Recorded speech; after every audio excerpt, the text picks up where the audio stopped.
Hello everyone, my self Sagar from GST expert classes. आज हम सब नए टॉपिक के साथ आए हैं जो कि है taxation mechanism under GST. GST के अंदर टैक्सेशन मैकेनिज्म कैसे होता है, टैक्स कैसे कैसे लगते हैं, कौन कौन से टैक्सेस लगते हैं, कौन कौन से हेड्स के अंदर लगते हैं, इसके बारे में हम सब डिस्कस करेंगे। तो हम सब स्टार्ट करते हैं हमारा टॉपिक।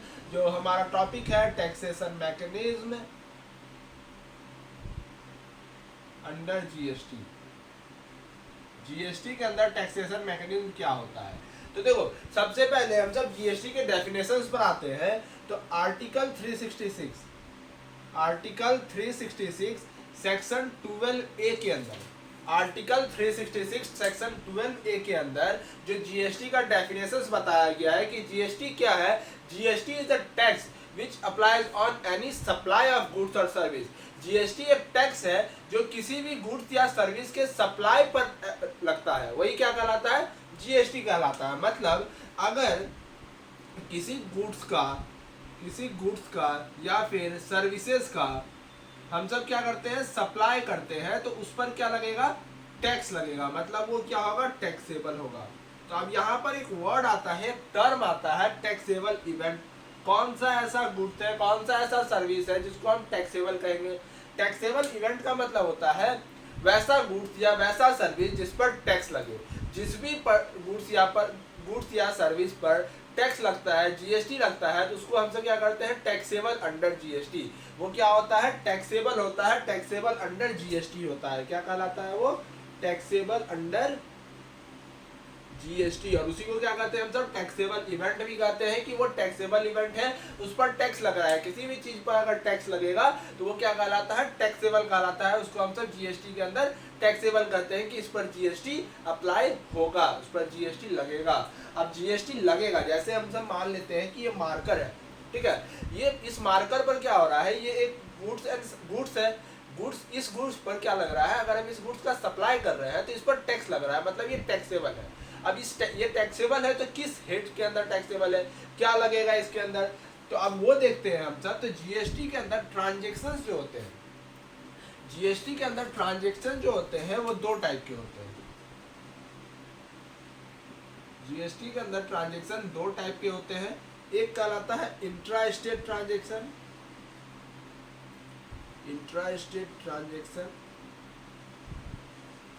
और एक होता है inter state transaction.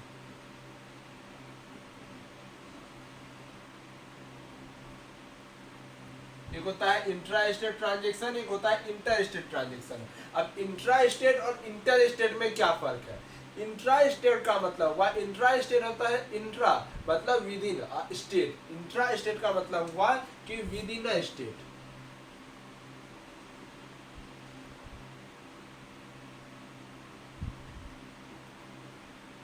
Intra state का मतलब क्या होता है, with in a state, same state में अगर हो। जैसे एग्जांपल के तौर पर अगर हम मान लें कि बिहार में हम मेरा बिजनेस है और हम क्या कर रहे हैं, बिहार में ही सप्लाई कर रहे हैं। मेरा बिजनेस भी कहाँ है, बिहार में, और सप्लाई भी कहाँ कर रहे हैं, बिहार में। मतलब सेम स्टेट में हम क्या कर रहे हैं, अगर काम कर रहे हैं, तो वो कौन सा ट्रांजेक्शन कहलाता है, इंट्रा स्टेट ट्रांजेक्शन कहलाता है। कौन सा ट्रांजेक्शन कहलाता है, इंट्रा स्टेट ट्रांजेक्शन कहलाता है। और अगर हम एक स्टेट से दूसरे state, from one state to another state अगर हम सप्लाई कर रहे हैं,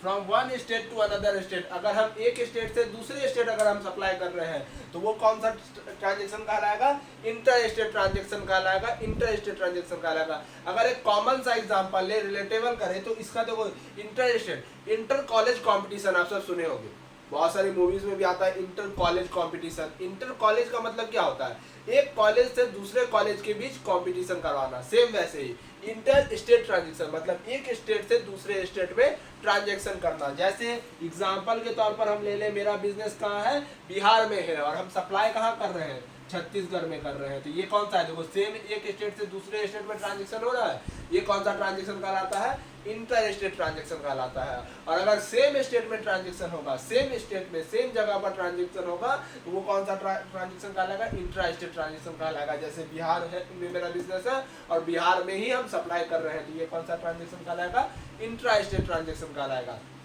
अब इस दोनों ट्रांजैक्शन के बेस पर जीएसटी का भी हेड्स डिफाइन होता है कि टैक्स का जो हेड्स होता है वो भी इसके अकॉर्डिंग डिफाइन होता है।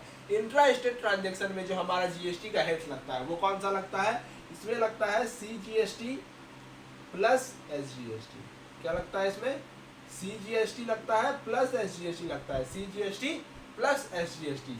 और यहाँ पर क्या लगता है, आईजीएसटी। आईजीएसटी का मतलब इंटीग्रेटेड जीएसटी, जिसके बारे में हम सब अभी देखने वाले हैं आगे। क्या लगता है, इंट्रा स्टेट में क्या लगेगा, सीजीएसटी प्लस एसजीएसटी, और इंटर स्टेट में क्या लगेगा, आईजीएसटी, इंटीग्रेटेड जीएसटी। ठीक है, जीएसटी के बारे में हम सब जानते हैं, जीएसटी क्या है, डुअल टैक्सेशन सिस्टम है, डुअल टैक्सेशन है। डुअल टैक्सेशन का मतलब इस पर सेंटर और स्टेट मिला करके काम करती है, इक्वल पार्टीशन में काम करती है, इसलिए सीजीएसटी एसजीएसटी दोनों लगता है, सेंट्रल जीएसटी भी और स्टेट जीएसटी भी। यहाँ तक आई होप सबको क्लियर हो गया होगा। अब हम सब नेक्स्ट आ रहे हैं, इन टॉपिक्स पर डिस्कस करेंगे, सीजीएसटी क्या है, एसजीएसटी क्या है और आईजीएसटी क्या है।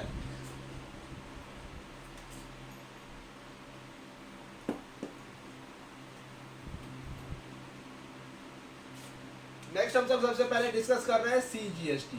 सीजीएसटी का मतलब होता है, जीएसटी का मतलब हो गया goods and service tax, C stand for central, C क्या है, सेंट्रल जीएसटी मतलब central goods and service tax. Centre जो इन शॉर्ट सिंपल सा बात है, सेंट्रल जीएसटी का मतलब हो गया, इन शॉर्ट सेंटर जो जीएसटी चार्ज करती है किसी भी गुड्स या सर्विस पर, वो क्या कहलाएगा, सेंट्रल जीएसटी कहलाएगा, सेंट्रल जीएसटी कहलाता है।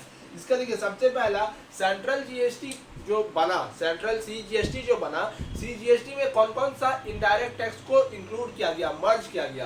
पहले जो इनडायरेक्ट टैक्स लगते थे वो अलग अलग लगते थे, सेंटर अपना अलग इनडायरेक्ट टैक्स इम्पोज करती थी, स्टेट अपना अलग इनडायरेक्ट टैक्स इम्पोज करती थी। लेकिन अब जो है यहाँ पर सेंटर और स्टेट दोनों सेम चार्ज करती है जीएसटी, सेम रेट चार्ज करती है, अलग अलग नहीं चार्ज करती है। तो लेकिन सेंट्रल जीएसटी जो बना, सेंट्रल जीएसटी में कौन कौन से टैक्स को मर्ज किया गया, तो कौन कौन से टैक्स को मर्ज किया गया था, तो सेंट्रल एक्साइज टैक्स जो कि सेंटर इंपोज करती थी, सेंट्रल एक्साइज टैक्स, और कौन सा था, custom duty, service tax and other additional tax.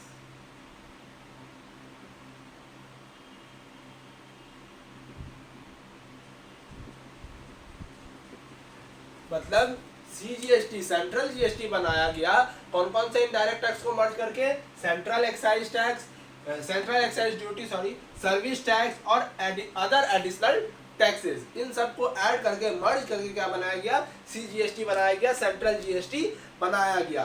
Central GST का जो पूरा का पूरा एडमिनिस्ट्रेशन है, पूरा का पूरा जो एडमिनिस्ट्रेशन है सेंट्रल जीएसटी का, और यूटिलाइजेशन है इसका, और यूटिलाइजेशन जो है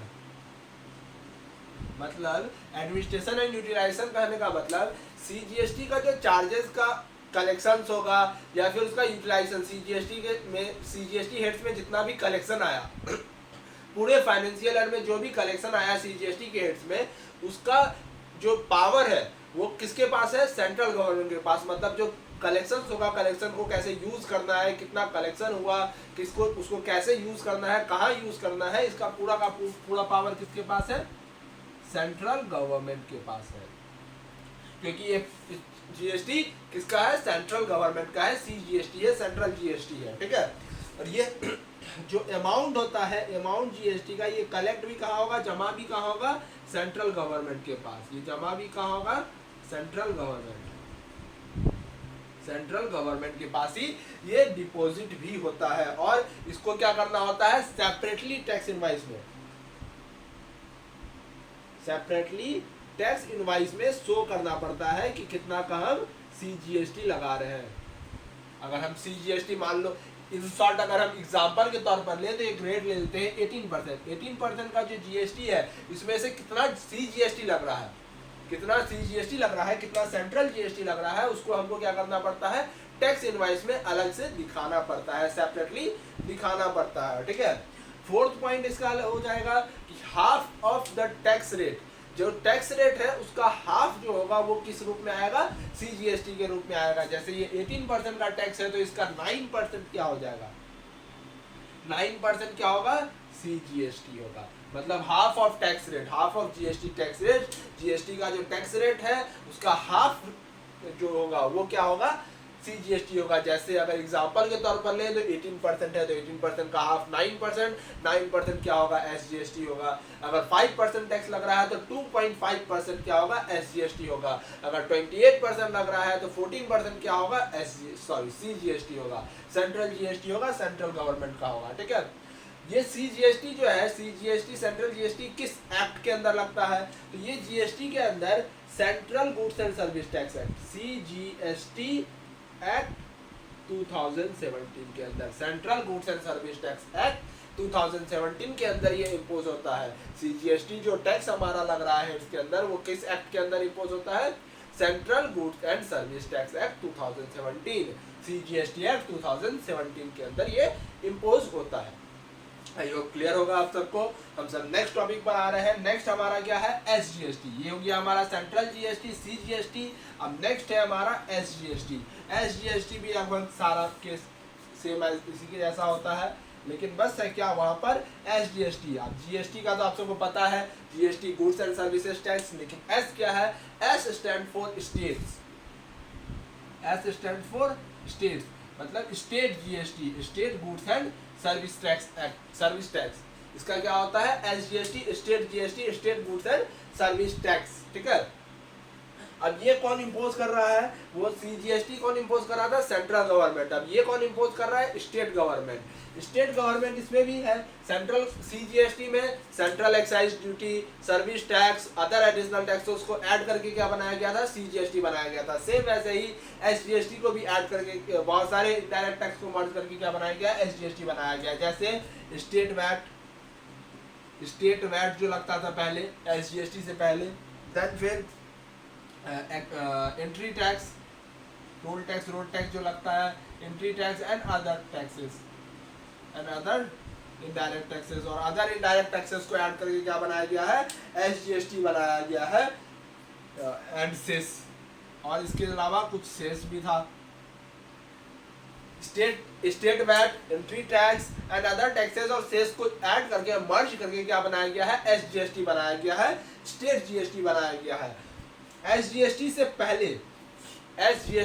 पहले मतलब SGST मतलब GST लागू होने से पहले स्टेट्स क्या करती थी, हर एक स्टेट्स का क्या होता था ना, जितने भी स्टेट्स है 29 स्टेट्स, जितने भी स्टेट्स हैं, सारे स्टेट्स को क्या करते थे सब कि आर्बिट्रली कितने भी परसेंट के टैक्स वो लगाया करते थे। जैसे इन शॉर्ट बिहार में कोई और रेट लग रहा है सेम गुड्स पर, जैसे ये मार्कर है, इस मार्कर पर बिहार में कुछ और रेट लग रहा है, छत्तीसगढ़ में कुछ और रेट लगेगा, मुंबई में कुछ और रेट लगेगा, मतलब हर एक स्टेट वाइज इसका टैक्स का परसेंट रेट पर चेंज होता रहता था। जैसे मान लेते हैं एग्जांपल के तौर पर, इस पर 20% बिहार में लग रहा है तो 40% महाराष्ट्र में लग रहा है, तो सब जगह रेट्स अलग अलग होते थे। लेकिन SGST आने से सारे टैक्स क्या हो गए, SGST आने से क्या हो गया, सारे स्टेट्स को क्या करना पड़ता है, यूनिफॉर्म टैक्स लगाना पड़ता है। यूनिफॉर्म टैक्स का मतलब अगर इस पर 20% किसी एक राज्य में लग रहा है, अगर इस पर अगर बोला गया है कि 20% लगेगा, तो पूरे स्टेट्स में जितने भी स्टेट्स हैं, टोटल स्टेट्स में क्या लगेगा, 29% ही लगेगा, इसके 20% ही लगेगा, इसके अलावा कोई भी टैक्स इस पर नहीं हो सकता है। मतलब अगर कोई स्टेट चाह रही है कि हम 40% लगाते हैं, 45% लगाते हैं, तो वो नहीं कर सकती है। अगर 20% है तो 20% ही लगेगा, जितने भी स्टेट्स हैं सब में। SGST आने के बाद ये हुआ है। थर्ड होता है इसमें भी half of tax rate, half of tax rate, जो टैक्स रेट होगा उसका हाफ क्या होगा, SGST के रूप में होगा। जैसे एग्जांपल के तौर पर 18% का टैक्स रेट है तो उसका 9% क्या होगा, SGST के रूप में, और 9% क्या होता है, CGST के रूप में। तो 9% डिवाइड हो गया इंट्रा स्टेट में यही दो टैक्स लगते हैं, CGST एंड SGST, जिसमें हाफ ऑफ हो जाता है 18% तो 9% SGST, 9% CGST, ठीक है, क्लियर है। फिर नेक्स्ट आते हैं, ये किस एक्ट के अंदर होता है। जैसे CGST क्या था, किस एक्ट के अंदर इम्पोज होता था, CGST act 2017, central goods and service tax act 2017। लेकिन ये किस एक्ट के अंदर इम्पोज होता है, ये हर एक स्टेट का अलग अलग स्टेट एक्ट है, SGST एक्ट है, SGST एक्ट है। हर एक स्टेट का, जितने भी स्टेट्स हैं उनका अलग अलग SGST एक्ट है, जैसे Bihar GST, Delhi GST, UP GST, तो सबका अपना अपना स्टेट SGST एक्ट है। SGST एक्ट 2017 उसके अकॉर्डिंग ये इम्पोज होता है। हर एक स्टेट का अपना अलग अलग है, उसके अकॉर्डिंग ही ये इम्पोज हुआ करता है। ये भी आप सबको आई होप क्लियर होगा सबको।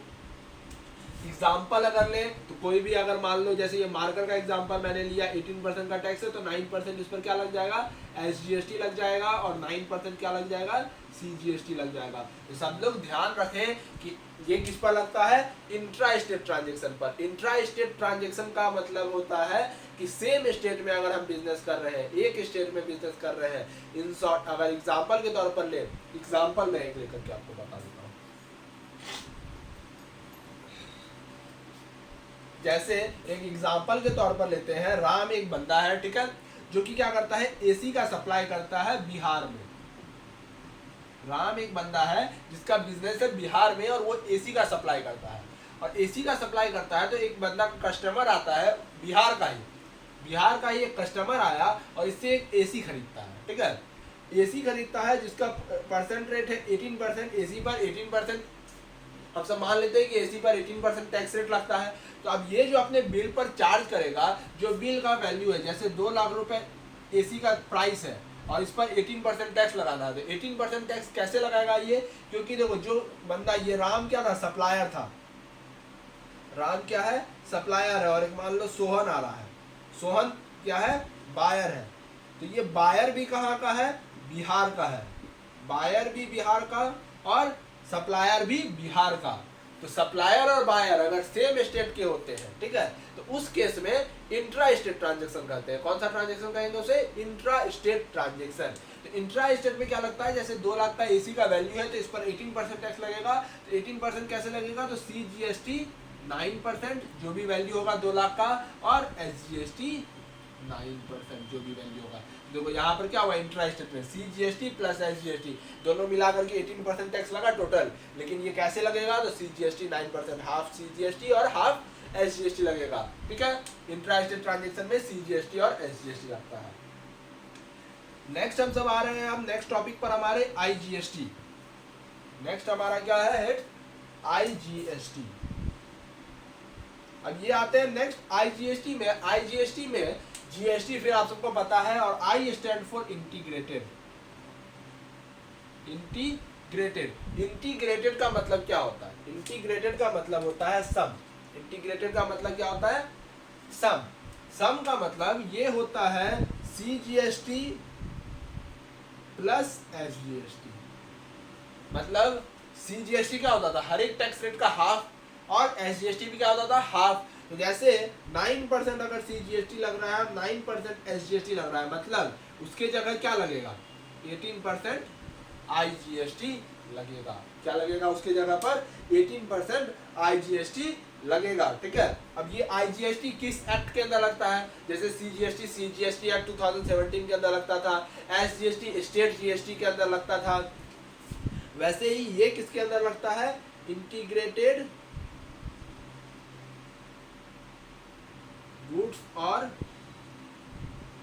Services tax act 2017। In short IGST act 2017 के अंदर कौन सा टैक्स लगता है, IGST लगता है। इंटीग्रेटेड GST लगा करता है, इम्पोज किया जाता है। IGST एक्ट 2017 के अंदर इसको इम्पोज किया जाता है, ठीक है। IGST के अंदर अब ये कब लगेगा, IGST कब लगाएंगे, तो IGST कब लगता है, इंटर स्टेट ट्रांजेक्शन में। इंटर स्टेट ट्रांजेक्शन अभी बताया था मैंने। इंटर स्टेट ट्रांजेक्शन क्या होता है, इंट्रा स्टेट का ट्रांजेक्शन का मतलब एक स्टेट से दूसरे स्टेट अगर आप ट्रांजेक्शन कर रहे हो। इंट्रा स्टेट का अभी हमने बात किया, इंट्रा स्टेट में क्या होता था, सेम स्टेट में अगर एक स्टेट में ही हम बिजनेस कर रहे हैं तो उस पर इंट्रा स्टेट लगता था, जिस पर CGST SGST इम्पोज होता था। लेकिन ये क्या होता है, इंटर स्टेट में। इंटर स्टेट का मतलब एक स्टेट से दूसरे स्टेट, जैसे बिहार से हम मुंबई सप्लाई कर रहे हैं, सब बायर कहाँ का है, मुंबई का है, और सप्लायर कहाँ का है, बिहार का है। तो इस केस में तो वो 2 स्टेट्स हो गया, तो 2 स्टेट्स के बीच अगर ट्रांजेक्शन हो रही है तो वहां पर क्या लगेगा, IGST लगेगा, इंटीग्रेटेड GST लगेगा, ठीक है। अगर हम बाहर से कहीं से इंपोर्ट कर रहे हैं, इंडिया में अगर हम इंपोर्ट कर रहे हैं कोई सामान और जब तक वो कस्टम्स से बाहर नहीं आता है तब तक भी उसको हम क्या मानते हैं, इंटर स्टेट ट्रांजेक्शन मानते हैं। इसलिए उस पर क्या लगेगा, IGST इम्पोज होगा। उस पर भी हम सब क्या करेंगे, IGST इम्पोज करेंगे। जैसे इसका भी हम एक एग्जाम्पल ले लेते हैं। एग्जाम्पल के तौर पर अगर लिया जाए तो एग्जाम्पल के तौर पर फिर मान लेते हैं जैसे राम कहाँ का है, बिहार का है, ठीक है। और जो कि सप्लायर है, जो कि सप्लायर है, और एक सोहन है जो कि मुंबई का है, जो कि बायर है, ठीक है।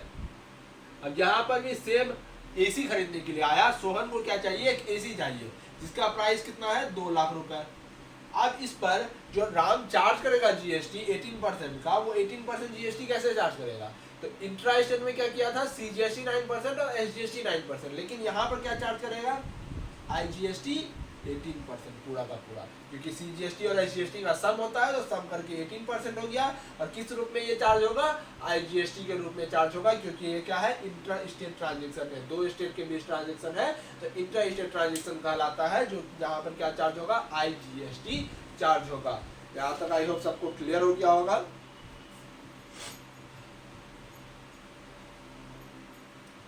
देन उसके बाद होता है एक UTGST, फिर देन एक होता है UTGST। अब UTGST कोई ज्यादा फर्क नहीं होता है, ये सेम एज SGST जैसा होता है, सेम एज SGST जैसा होता है। इसमें बस UT का मतलब है union territory, union territory. Union territory का मतलब, यूनियन टेरिटरी का मतलब केंद्र शासित प्रदेश, ऐसा प्रदेश जहां पर केंद्र का राज हो, सेंट्रल गवर्नमेंट का राज हो, वो क्या कहलाता है, UT कहलाता है, यूनियन टेरिटरी। तो वहां पर वो स्टेट नहीं है, इसलिए वहां पर हम SGST नहीं लगा सकते, वहां पर क्या लगाते हैं, UTGST लगाते हैं। बाकी चीज सब SGST जैसा होगा, half of UTGST, half of tax rate का हाफ होगा। जहां पर हम लगाते थे CGST SGST, जैसे बिहार में, अगर हम बिहार में ही सप्लाई कर रहे हैं तो बिहार क्या है, स्टेट है, यहाँ CGST SGST लगाते हैं। लेकिन अंडमान एंड निकोबार ले लो, अंडमान एंड निकोबार, अंडमान निकोबार में क्या SGST लगा पाएंगे, क्योंकि वो सेंटर, वो स्टेट है ही नहीं, तो स्टेट की जगह यहाँ पर क्या लगेगा, UTGST लगेगा बस, ठीक है। ये था हमारा टैक्सेबल के लिए। अगर कोई गुड्स या सर्विस टैक्सेबल होता है, उस पर टैक्स लगता है, तो किस किस टाइप का टैक्स लगेगा। टैक्सेबल का मतलब हो गया जिस पर टैक्स लगे, कोई भी गुड्स या सर्विस पर अगर टैक्स लगता है तो वो टैक्सेबल होता है। और टैक्स लगेगा तो कौन कौन सा टैक्स लगेगा, या तो CGST SGST लगेगा, इंट्रा स्टेट है तो, या तो इंटर स्टेट है तो IGST लगेगा, ठीक है। अब आते हैं एग्जेम्प्ट सप्लाई क्या होता है। एग्जेम्प्ट का मतलब आप सबको पता होगा, एग्जेम्प्ट का मतलब क्या होता है, छूट।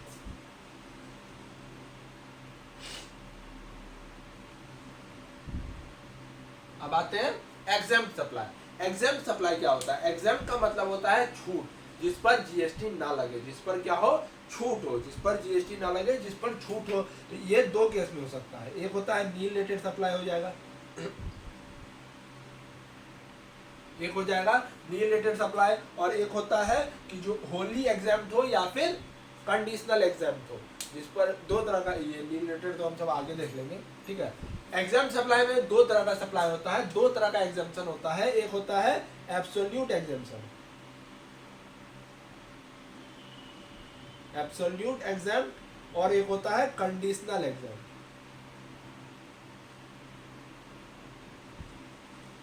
एक होता है एब्सोल्यूट एग्जेम्प्ट और एक होता है कंडीशनल एग्जेम्प्ट। अब देखो, एग्जेम्प्ट का मतलब क्या होता है, एग्जेम्प्ट का मतलब होता है छूट, ऐसा सप्लाई, ऐसा गुड्स और सर्विस जिस पर क्या हो, टैक्स ना लगता हो, जिस पर क्या हो, GST का छूट हो, जिस पर छूट हो, वो क्या कहलाएगा, एग्जेम्प्ट सप्लाई कहलाएगा, ठीक है। जैसे पेट्रोलियम का एग्जांपल है, पेट्रोलियम पर अभी भी GST नहीं लगता है, तो ये क्या है, GST से बाहर है, इस पर छूट है, ये क्या है, एग्जेम्प्ट सप्लाई है, ठीक है। अब इसमें 2 तरह का एग्जेम्पशन होता है, क्या होता है एब्सोल्यूट एग्जेम्पशन, एक होता है कंडीशनल एग्जेम्पशन।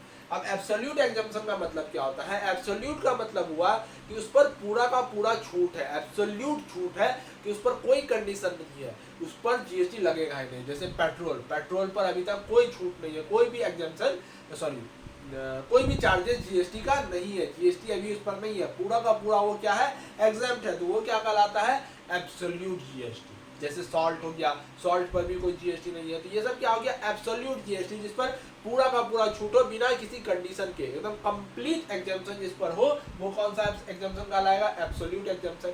अब दूसरा है कंडीशनल एग्जाम्पशन। कंडीशनल एग्जाम्पशन किसको कहते हैं, जिस पर कंडीशन वाइज एग्जाम्पशन लगे। कंडीशन वाइज एग्जाम्पशन का मतलब, जैसे एक एग्जांपल लेकर के मैं समझाता हूँ आपको, कि जैसे होटल के केस का मान लेते हैं, एक है कि गवर्नमेंट ने कहा कि अगर आपका रेंट रूम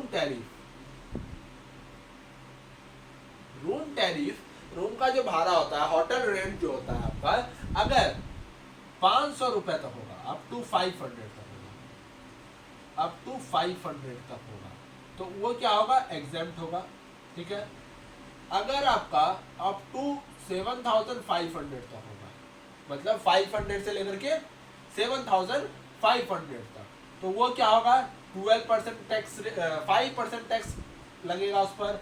और अगर above 7500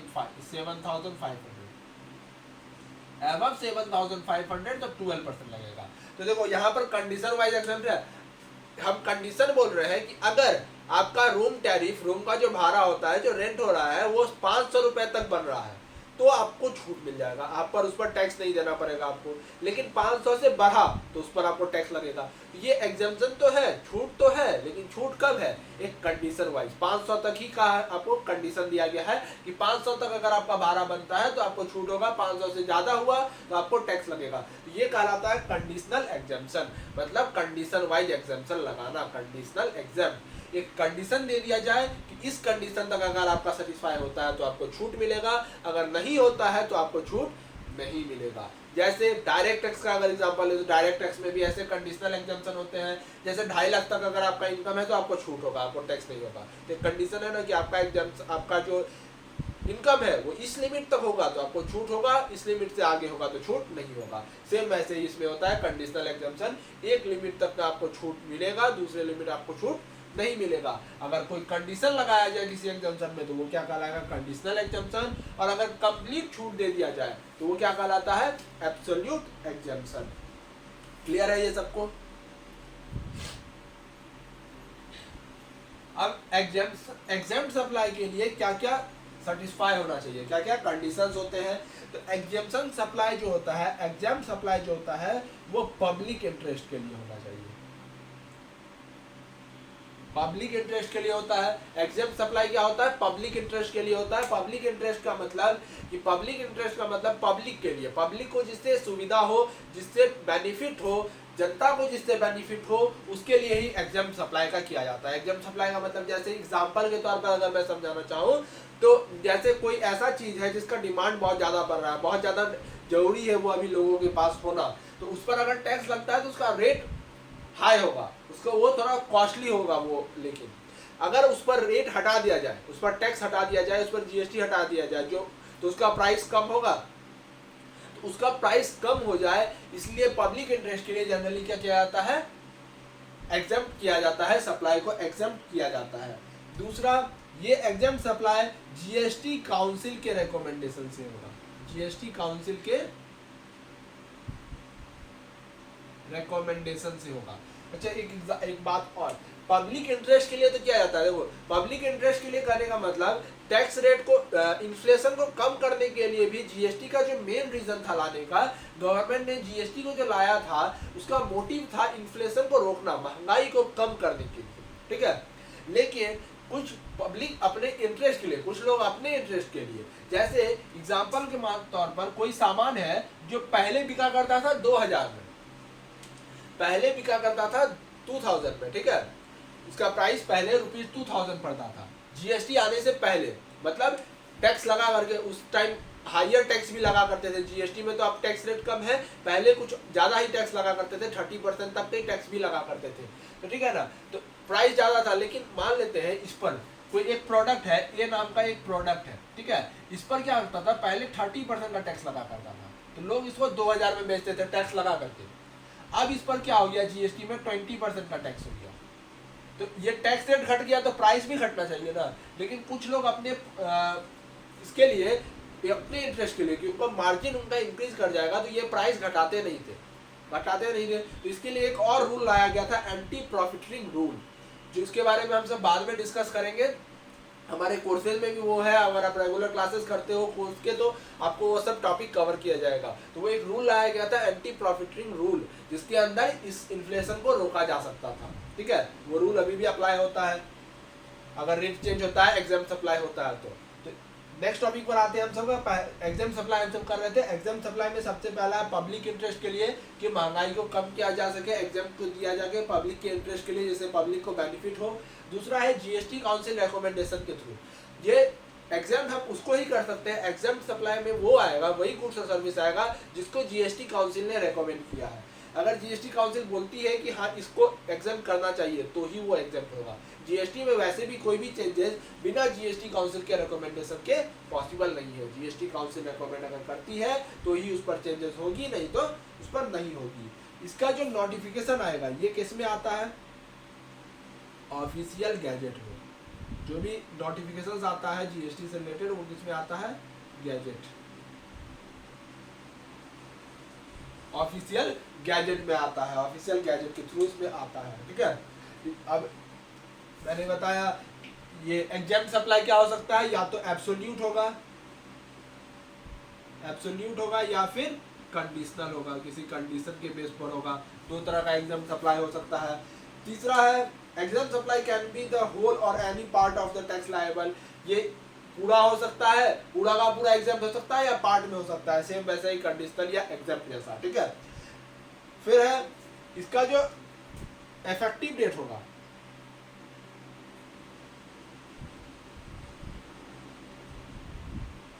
एग्जाम सप्लाई का जो इफेक्टिव डेट होगा, इफेक्टिव डेट दो केस में हो सकता है। इफेक्टिव डेट या तो इंस्टेंट अप्लाई करे जीएसटी काउंसिल, जिस दिन से नोटिफिकेशन पब्लिश करे, जिस दिन से नोटिफिकेशन ला रही है पब्लिकली, उस दिन से ही इसका इफेक्टिव डेट हो। जैसे कहा जाए कि इस मार्कर पर आज से ही छूट होगा, तो ये या तो इंस्टेंट हो सकता है या फिर एक कोई पर्टिकुलर डेट दिया जा सकता है कि ये 1 अप्रैल 2022 से या 1 मई 2022 से ये छूट होगा। तो इसका इफेक्टिव डेट दो हो सकता है, या तो इंस्टेंट जिस दिन नोटिफिकेशन आ रहा है उस दिन से ये किया जा सकता है, या फिर एक कोई डेट आगे का दिया जा सकता है इसमें। ठीक है, ये है हमारा एग्जाम सप्लाई। अब एक और होता है जीरो रेटेड सप्लाई, उसके बारे में हम सब देख लेते हैं। जीरो रेटेड सप्लाई क्या होता है।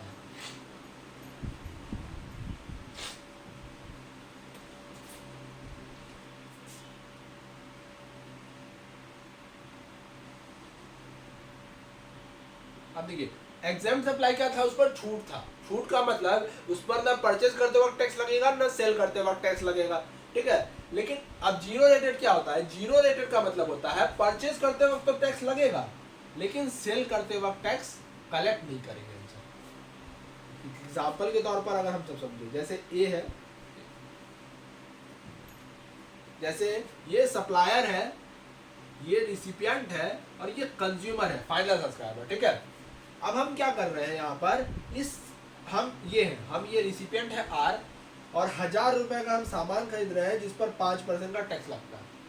तो यहाँ पर जब हम इससे परचेज करेंगे, सप्लायर से परचेज करेंगे, तो यहाँ पर 1000 रुपीज का सामान है, तो इस पर 5% का टैक्स है, तो मतलब 50 रुपीज टैक्स हम इसको देंगे। मतलब हम ये सामान कितने में परचेज किए, 1050, इसको हम कितना दिए, सप्लायर को कितना अमाउंट पे किए, 1050। लेकिन जब इसको हम सेल कर रहे हैं, जब हम यहाँ पर सेल कर रहे हैं, तो यहाँ पर हम इसका जो टैक्स है 50 रुपीज, तो यहाँ पर भी हम 5%, जैसे इसको हम सेल कर रहे हैं 1200 में, यहाँ पर भी 5% टैक्स कलेक्ट करेंगे। लेकिन अगर ये जीरो रेटेड सप्लाई है तो यहाँ पर हम टैक्स नहीं ले सकते हैं, सिर्फ हम कितना लेंगे, 1200 रुपये ही लेंगे। मतलब यहाँ पर टैक्स हम कलेक्ट नहीं कर सकते हैं। जीरो रेटेड सप्लाई का मतलब यही होता है कि परचेज करते वक्त तो टैक्स दिए, लेकिन सेल करते वक्त हम टैक्स नहीं लेंगे, सेल करते वक्त टैक्स हम कलेक्ट नहीं कर सकते हैं। अब जीरो रेटेड सप्लाई कब कब होगा, तो जीरो रेटेड सप्लाई सिर्फ दो केस में हो सकता है, सिर्फ और सिर्फ दो केस है जिसमें जीरो रेटेड सप्लाई होता है। कौन कौन सा ऐसा केस है तो वो देख लेते हैं हम सब, कौन कौन सा ऐसा केस है। तो पहला केस है हमारा in case of export, in case of export, अगर हम क्या कर रहे हैं, एक्सपोर्ट कर रहे हैं, तो मतलब इंडिया से बाहर अगर हम सेल कर रहे हैं, इंडिया से बाहर अगर हम सेल कर रहे हैं, मतलब जो कंज्यूमर था, कंज्यूमर अगर दूसरे देश का है, जैसे अमेरिका का है, तो अमेरिका का पर्सन तो हमारे इंडिया का टैक्स नहीं देगा, तो उस केस में हम सामने से टैक्स कलेक्ट नहीं करते हैं। तो अगर हम एक्सपोर्ट कर रहे हैं तो एक्सपोर्ट में जीरो रेटेड सप्लाई होता है, मतलब परचेज करते वक्त टैक्स दिए थे लेकिन सेल करते वक्त नहीं ले सकते हैं। इन शॉर्ट ये सॉरी, जैसे मैं ये एग्जांपल लेता हूँ, ये मार्कर है, ये मार्कर मैंने परचेज किया सेल करने के लिए, तो मैंने परचेज किया तो इस पर कुछ ना कुछ टैक्स दिया था, लेकिन जब मैं इसे सेल करूंगा मतलब एक्सपोर्ट करूंगा तो बाहर मैं उससे सामने वाले से कलेक्ट नहीं कर सकता हूँ टैक्स, यही क्या कहलाएगा, जीरो रेटेड सप्लाई कहलाएगा। और दूसरा केस होता है सेल टू सेल्स डेवलपर या सेल्स यूनिट। सेल्स डेवलपर या यूनिट, सेल्स मतलब क्या होता है, SEZ, स्पेशल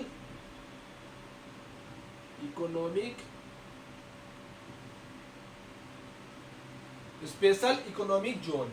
सेल्स डेवलपर का मतलब होता है special economic zone. Special economic zone क्या होता है, जहां पर अगर हम स्पेशल इकोनॉमिक जोन में अगर सप्लाई करेंगे, जो भी नोटिफाइड स्पेशल इकोनॉमिक जोन है, अगर उसको सप्लाई कर रहे हैं, उसमें सेल कर रहे हैं, तो उस केस में भी क्या इम्पोज होगा, जीरो रेटेड सॉरी, उसमें भी क्या इम्पोज होगा, जीरो रेटेड सप्लाई ही इम्पोज होगा, उसमें भी क्या होगा, जीरो रेटेड लगेगा, मतलब सेल करते वक्त हम टैक्स कलेक्ट नहीं कर सकते हैं उसमें भी, ठीक है।